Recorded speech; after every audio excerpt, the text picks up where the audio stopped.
Hello friends. आज हम आपको इस वीडियो के माध्यम से बताने वाले हैं ए एंड द का उपयोग कहाँ होता है। तो ए एंड द क्या होते हैं? तो ए एंड द जो होते हैं वो हमारे आर्टिकल्स होते हैं, और आर्टिकल का जो उपयोग है व्यक्ति, वस्तु या स्थान के साथ होता है। तो हमारे आर्टिकल के जो है वो टू टाइप्स है। पहला जो है वो है डेफिनाइट, और दूसरा जो है इनडेफिनाइट। अब डेफिनाइट का मतलब होता है निश्चित, जो कि निश्चित है। जैसे कि हमारा सन है, मून है, हमारी पृथ्वी है, या फिर ताजमहल है। जो निश्चित है उसे डेफिनेट कहेंगे, और जो अनिश्चित है जैसे कि बुक है, डॉक्टर है, कार है, कुछ भी मतलब वो जो वस्तु है जो अनिश्चित है उसे हम कहेंगे इनडेफिनेट। तो जो निश्चित वस्तुएं होती है, स्थान होते हैं या कुछ भी हो, निश्चित है, निश्चित जगह पर आपने स्थिर है, उसके साथ हम द का प्रयोग करेंगे। और जो अनिश्चित है उसके साथ ए एंड एन का प्रयोग करेंगे। तो कैसे करते हैं आइए देखते हैं। सबसे पहले हम देखते हैं ए का उपयोग। ए का उपयोग कब किया जाता है? तो ए का जो उपयोग है वो तब किया जाता है जब किसी शब्द या वर्ड की शुरुआत व्यंजन से यानी कंसोनेंट से, वर्ड की शुरुआत कंसोनेंट से हो, मतलब व्यंजन से, तो ए का उपयोग किया जाता है। तो कंसोनेंट कौन कौन से है? जो हमारे वॉवेल्स है उनको छोड़ के, जो हमारे वॉवेल्स है ए ई आई ओ यू, इनको छोड़ के जो भी लेटर्स हमारे आते हैं उन्हें हम कंसोनेंट्स कहते हैं। तो कंसोनेंट्स देखते हैं B, C, D, F, G, H, I, I नहीं, J, K, L, M, N, O, Q, R, S, T, V, W, X, Y and Z. जो मतलब ये 21 टाइप के, मतलब ये 21 लेटर्स है जो कॉन्सोनेंट्स है। बाकी जो बचे हमारे 5 है वो हमारे वॉवेल्स है, इसका मतलब स्वर है।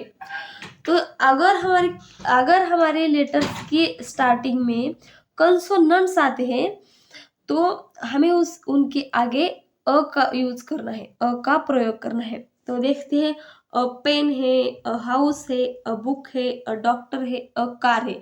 सेंटेंसेस के माध्यम से अगर देखा जाए अगर एक बिग हाउस है तो he has a big house, मतलब he has a big house, मतलब वह एक बड़ा घर है। तो जो हमारा अनिश्चित तो नहीं है ये, इसके लिए इसके आगे आया हमारा ए। अब देखिए अ बुक। अब मैंने एक किताब खरीदी, I bought a book. A doctor, वह एक डॉक्टर है, he is a doctor. Doctor के पहले अ का मतलब ए का यूज हुआ। ए कार, मैं एक कार चलाना सीख रहा हूँ, I am learning to drive a car. She is a good teacher, वह एक अच्छी टीचर है। तो ए का जो हमारा जो यूज है वो जब भी हमारे लेटर्स कंसोनेंट से स्टार्ट होते हैं उसके पहले हमें ए का यूज करना है। तो उसके बाद हम देखते हैं कि वॉवेल्स, मतलब एन का उपयोग, एन का जो प्रयोग है वो हम कहाँ कर सकते हैं? एन का उपयोग जब किसी शब्द या वर्ड की शुरुआत स्वर मतलब स्वर या वावेल से हो तो एन का प्रयोग करते हैं।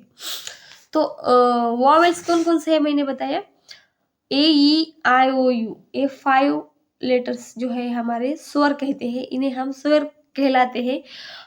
कंसोनेंट्स के बारे में तो मुझे पता नहीं, लेकिन वॉवल्स सभी को पता होते हैं, वो बहुत ही अच्छे से पता होते हैं। तो अगर वॉवेल से हमारे लेटर्स की शुरुआत हो या किसी वर्ड की शुरुआत, मतलब किसी वर्ड की शुरुआत अगर हमारी वॉवेल से हो तो हम उसे आंखें बंद करके उसके आगे एन का उपयोग करना है।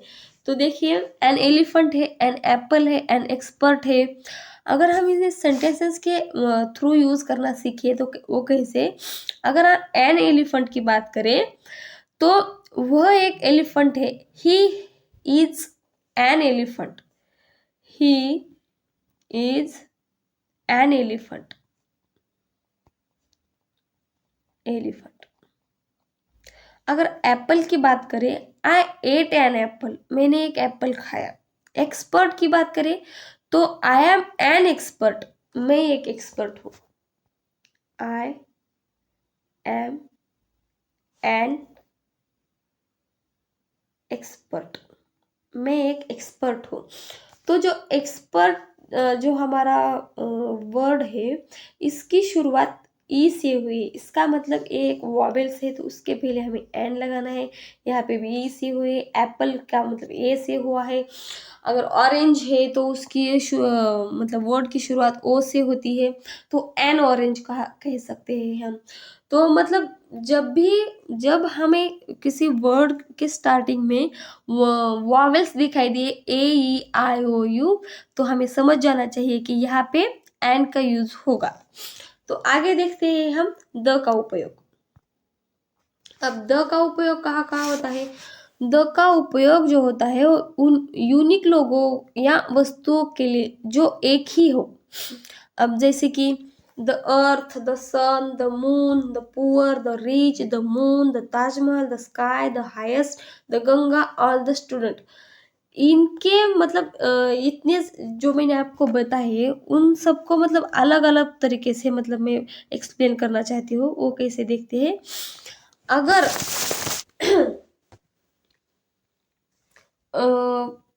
यूनिक लोगो या वस्तुओं के लिए जो एक है तो उसमें आता है हमारा the earth, the moon, the sky, the sun और द वर्ल्ड। लेकिन ये जो हमारा है वो यूनिक मतलब यूनिक वस्तुओं में आता है। लेकिन विशेषण के लिए जो पूरी जाति या समूह का बोध करवाते हैं वो होते हैं the poor, the rich, the young, the world, मतलब the world, old, young, poor, rich, the. तो इसके लिए जो पूरी जाति या समूह का बोध करते हैं उसके लिए हम द यूज करते हैं। अब अगर कोई प्रसिद्ध भवन है, स्मारक है, संग्रहालय है, उसके लिए द का मतलब ताजमहल है, द रेड फोर्ट है, द हवा महल है, कुछ भी जो मतलब एक ही वस्तु है उसके लिए हम द का यूज करते हैं। जैसे कि द ताजमहल, मैंने यहाँ पर एक एग्जांपल ले लिया है। उसके बाद जो द हाईएस्ट है वो द हाईएस्ट एक सुपरलेटिव डिग्री के साथ आता है। हाईएस्ट, अगर किसी भी वर्ड के एंडिंग में ईएसटी का मतलब ईएसटी लगा हो तो वहाँ हमें समझ जाना चाहिए सुपरलेटिव डिग्री है, और सुपरलेटिव डिग्री के वर्ड के पहले हमें द का यूज करना है। उसके बाद हम देखते हैं द गंगा और ऑल द स्टूडेंट का मतलब ये क्या मैटर है, कुछ अलग ही दिख रहा है, तो हम इसे भी सॉल्व करते हैं। ऑल और होल के शब्द के पहले, ऑल और होल के शब्द के पहले हमें द का यूज किया जाता है। जैसे कि all the student, the whole family. अब नदी या सागर के साथ भी हम द का यूज कर सकते हैं। जैसे द गंगा है, द चंद्रभागा है, द सरस्वती है, द नर्मदा है, द सागर है, द रेड सी है, द अरबी समुद्र है, द अंटार्कटिका समुद्र है। तो नदी या सागर के साथ भी हम द का यूज कर सकते हैं। अगर सेंटेंस की बात करें तो अगर हमने कोई सेंटेंस ले ली, जैसे कि I read the book you give me, मैंने वह पुस्तक पढ़ी जो तुमने मुझे दी थी। या मैं दिल्ली में रहता हूँ जो भारत की राजधानी है। I live in Delhi which the capital of India, the capital of India. देखिए कैपिटल ऑफ इंडिया के पहले हमें द लिखना है, इसका मतलब इंडिया तो एक ही है, इसीलिए द का इस्तेमाल हमें करना है। I read the times of India newspaper, यानी न्यूज़पेपर भी जो टाइम्स ऑफ इंडिया का न्यूज़पेपर है उसके पहले द यूज हुआ है कि मैंने टाइम्स ऑफ इंडिया का अखबार पढ़ा। तो उसके लिए हमें कोई अगर निश्चित वस्तु है तो उसके पहले हमें द का यूज करना हो। आई होप आपको ए एन और द का इस्तेमाल करना अच्छी तरह से समझ में आ गया होगा। इसी तरीके से नए नए वीडियो देखने के लिए हमारे चैनल को सब्सक्राइब कीजिए।